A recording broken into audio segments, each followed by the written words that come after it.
ये जो नज़रिया रख के बैठी हुई है ना हमारी इस्टेब्लिशमेंट के, उनकी ख्वाहिशात को के मुताबिक वो चलेंगे और यहाँ रूल ऑफ लॉ और आइन की बालादस्ती के लिए वो फ़ैसले नहीं करेंगे बल्कि कंप्रोमाइज़ हो जाएंगे, ये बिल्कुल उनकी गलतफहमी है।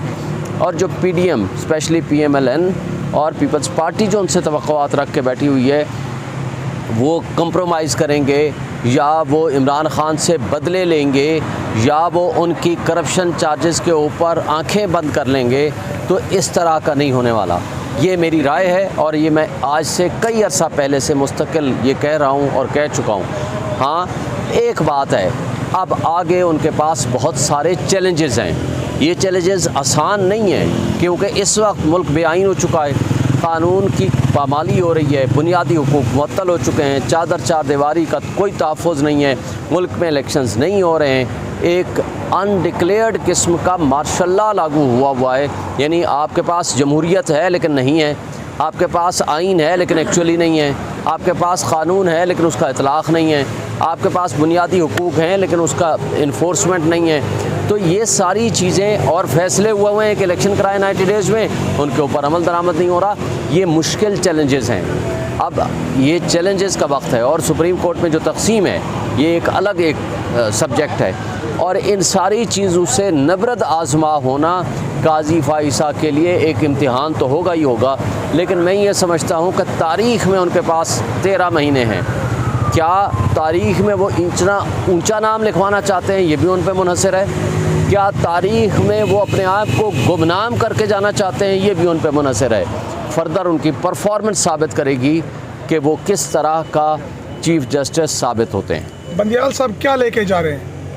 देखें, एक बंदियाल साहब को आप क्रेडिट देंगे, कोई जितने मुश्किल तरीन हालात थे, जितना उनके दरवाज़े पे खड़े होकर कंटेनर्स लगा के उनको गालियां दी जा रही थी, पूरी असम्बली में उनके ख़िलाफ़ रेजोल्यूशंस पास हो रही थी, लेकिन उसने आइन और क़ानून की बालादस्ती के लिए तमाम फ़ैसले किए, इर्रेस्पेक्टिव कि उनकी ज़ात पे अटैक हुआ, इर्रेस्पेक्टिव कि सुप्रीम कोर्ट में तकसीम का शोशा छोड़ा गया, इर्रेस्पेक्टिव कि उसके ऊपर ज़ाती हमले भी हुए, उसके पर्सनल पे भी और सुप्रीम कोर्ट के ऊपर भी।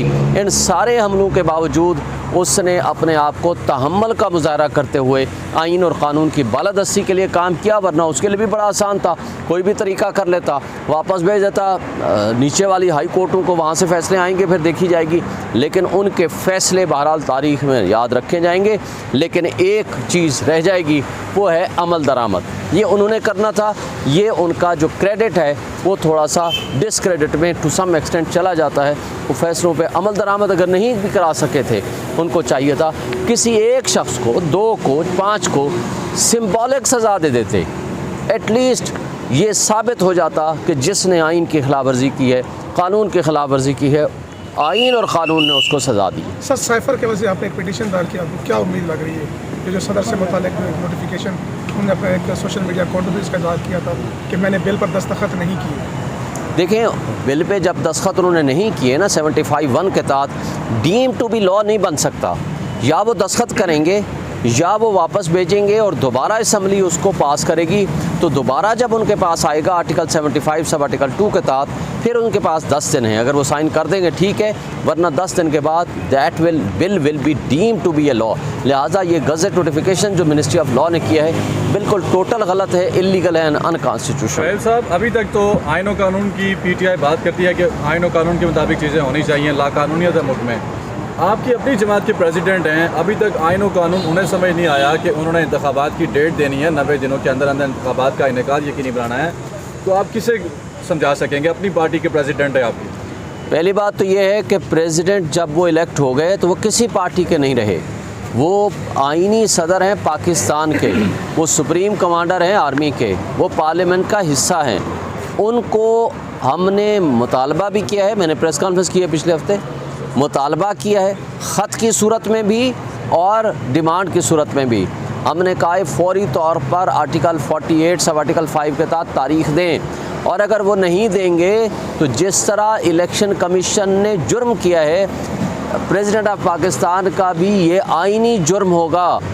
इसलिए हम उनसे आज भी मुतालबा करते हैं कि फौरी तौर पर इस पर तारीख़ दें।